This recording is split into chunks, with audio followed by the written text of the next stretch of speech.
Hey guys, welcome back to Fun Sparkles. Today I have a super exciting video. I'm opening up Courtney Moore today. Okay, time to open her up.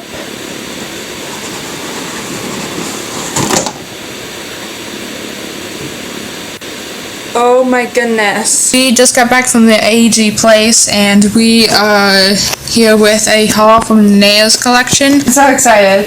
Here we go. Okay, there's so much. Hey guys, welcome back to Fun Sparkles. Today I am opening up Corinne Tan. Alright. And here is Corinne. She is so strikingly beautiful. Hey guys, welcome back to Fun Sparkles. Today I have a super exciting video because I'm going to be unboxing Gwen Tan and so really what your dolls are plastic. Do not have eyes that close, like I said. They still. It almost seems like American Girl has become Barbie. Yvette's hair is poor quality and it's very dry and you can't style it. Saying that a biracial person's hair is poor quality is just one of the most disgusting things I have ever heard. They have also unfortunately removed the full-length novels that come with the dolls and replaced them with abridged journals that tell bullet points of the character's story with mostly pictures in the books. However, lately it seems like they're not really releasing historical dolls at all, or at least not ones that are actually historical. The recent historical dolls that they have released aren't really historical at all, as they come from the 80s and 90s. And even the 90s dolls go into the 2000s at the end of the story. What happened to the dolls that were truly historical, like Kirsten, Samantha, and Molly? It seems like they're shifting the focus away from history entirely and now focusing on glitter, contemporary dolls, and easily marketable products. This box is terrible. The limbs are definitely coming a lot looser nowadays with the new girls. Stamps under the eyes for the eyelashes is so harsh. There is no blending whatsoever. It looks like a sticker that you cannot take off. However, when Pleasant shared her idea with others, she was met with mockery and criticism. Are you kidding me? Historical dolls in the age of Barbie? But Pleasant would not give up on her dream. I'm glad to be an American girl. I'm glad to be an American girl. I'm glad to be an American girl. I'm glad to be an American girl. In 2010, we get our next girl of the year, Lainey Holland. She was into STEM and nature, and she had a pet bunny. Also in 2010, but just like your line of dolls is rebranded to the My American Girl line of dolls. This was the same line of dolls that was meant to look just like you, except it had a different name. This is all still the precursor to the Truly Me line of dolls. In 2011, American Girl of the Year Kanani Akina was released. She was Native Hawaiian, and I believe she saves a seal or a manatee in her books. She also loves paddleboarding. Also in 2011, Marie Grace and Cecile Ray were released as Best Friend historical dolls. They were dolls that were released together at the same time. They're part of the Best Friend doll line and also part of the historical line. In 2012, the following year, American Girl released its next Girl of the Year, McKenna Brooks. She was into gymnastics. She breaks her leg during gymnastics practice one day, and so she has to go to physical therapy and wear crutches. She also learns to horseback ride, and I believe she has dyslexia that she has to work through as well. Also in 2012, to go along with the doll, the McKenna movie would be released. The last thing that happened in 2012 was that Caroline Abbott was released as the newest historical girl character. She lived at the time of 1812, and she loved sailing. In 2013, we would get our next Girl of the Year doll. Her name was Sage Copeland. She loved horses and painting. There was also a movie to go along with her, also released in 2013. Then in 2014, we would get our next Girl of the Year. Her name was Isabel Palmer.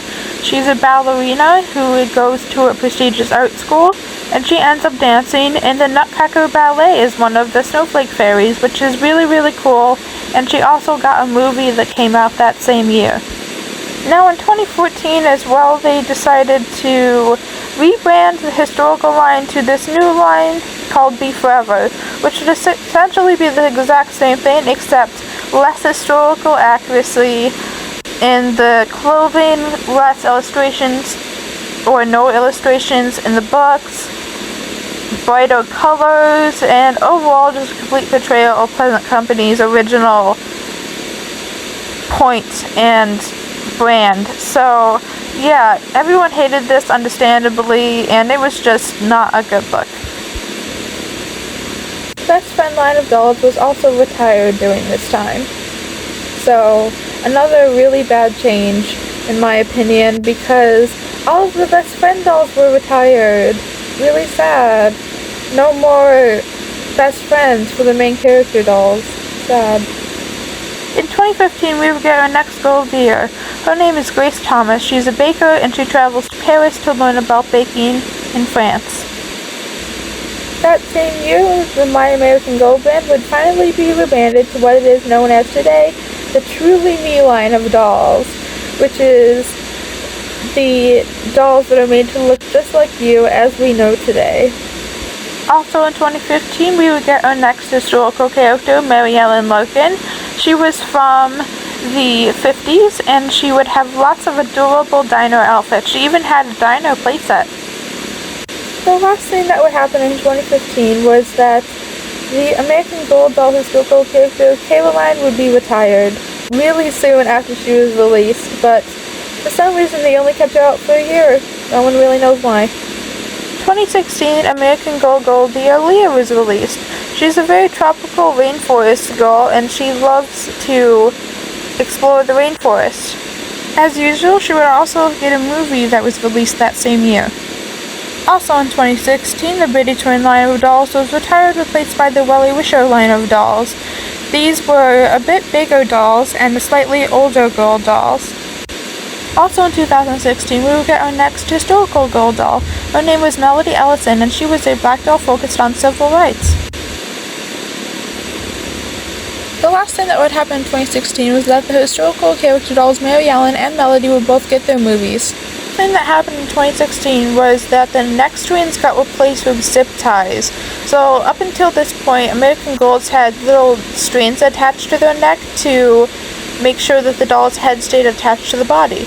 But then they removed them and instead had zip ties to attach the doll's head to the body, which was a lot cheaper, didn't cost them as much, and it didn't have as high quality of materials, and it just didn't look as nice, and it also created this really weird bump, as you can see, at the back of the doll's neck. So it just wasn't as nice, and collectors were mad about this, and they still haven't brought back neck strings to this day due to many collectors, including mine, frustration. In 2017, we would get our first black and disabled Girl of the Year doll. Her name was Gabriella McBride, and although her collection was small, rushed, and mostly recycled, I do think this was a huge step forward for diversity for American Girl, and I absolutely love my Gabriella doll.